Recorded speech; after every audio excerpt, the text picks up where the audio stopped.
And finally, new rule: if we want to save our country, we should follow the advice good liberals have given for decades and learn from other countries. Especially those beacons of progressivism like Canada, England, and Scandinavia. And I agree we should, as long as we're honest about the lessons we're learning, and as long as we're up to date on the current data, such as the unemployment rate in the US is 3.8%, and in Canada it's 6.1%. And of the 15 North American cities with the worst air pollution, 14 are in Canada. I'm not citing these stats because I have it out for Canada. I love Canada and its people, and always have. But I hate zombie lies. Zombie lies.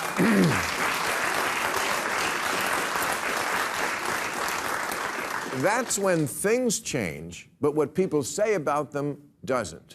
Yes, for decades, places like Vancouver and Amsterdam and Stockholm seemed idyllic because everything was free and all the energy we needed was produced by riding a bike to your job at the windmill. Canada was where all the treasured goals of liberalism worked perfectly. It was like NPR come to life, but with poutine.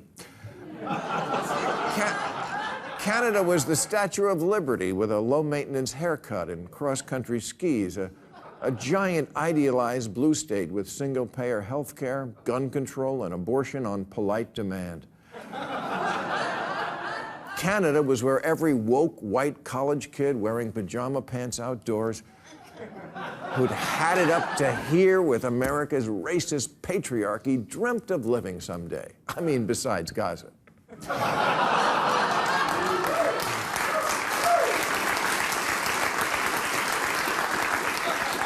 There's only one problem with thinking everything's better in Canada. It's not.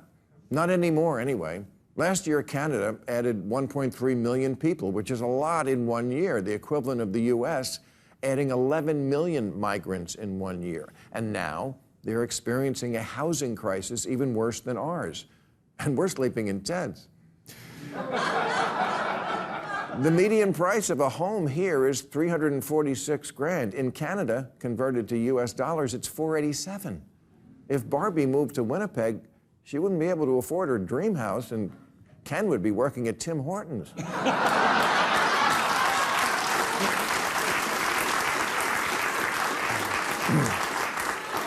And because of mortgage debt, Canada has the highest debt-to-GDP ratio of any G7 nation. I don't know what that means, but it sounds bad. So does their vaunted healthcare system, which ranks dead last among high-income countries in access to primary health care and ability to see a doctor in a day or two.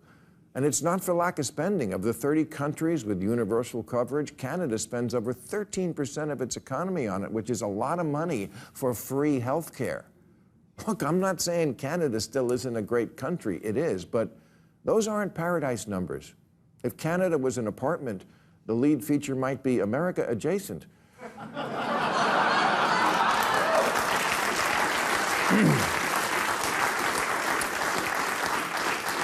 And if America was a rental car, Canada would be America or similar.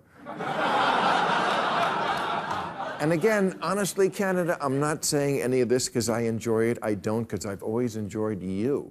But I need to cite you as a cautionary tale to help my country. And the moral of that tale is, yes, you can move too far left.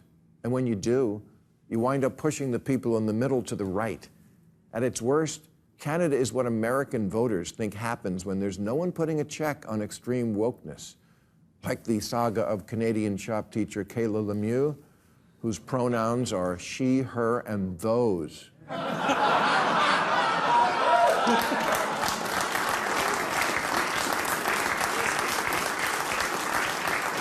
Kayla is now back to being a guy named Kerry, but 2 years ago, when they showed up to teach children, the progressive high school they taught at said that they, the school, not the person. Really, you couldn't have found another word. We were using that one. Anyway, okay. They were committed to a safe environment for gender expression. Safe for who? What about the children? What?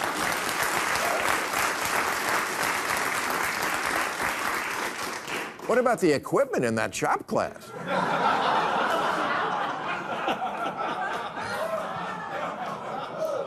You know, there was once a weirdo D-list movie producer in the 60s named Russ Maher, who made low-budget B movies like Faster Pussycat Kill Kill and Beyond the Valley of the Dolls, always featuring women who look like this. His movies played in porn houses and were featured in Hustler and Playboy. Okay, fine. But who says, no, when it comes to huge, ridiculous tits, let's save that for the kids?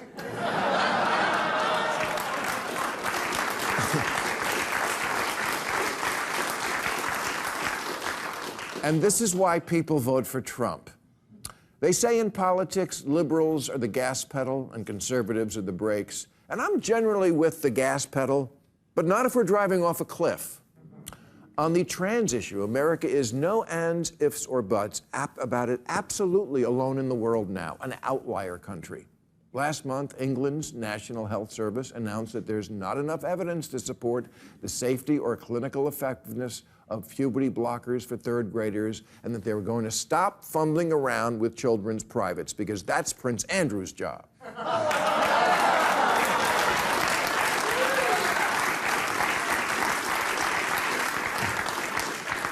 Sorry, you two.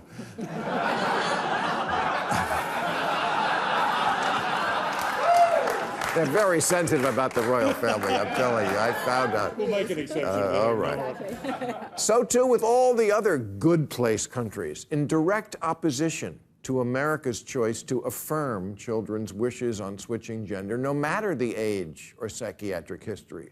The far left, which always like to use, well, Europe does it. Yeah, no, that doesn't work on this one anymore. Or on immigration.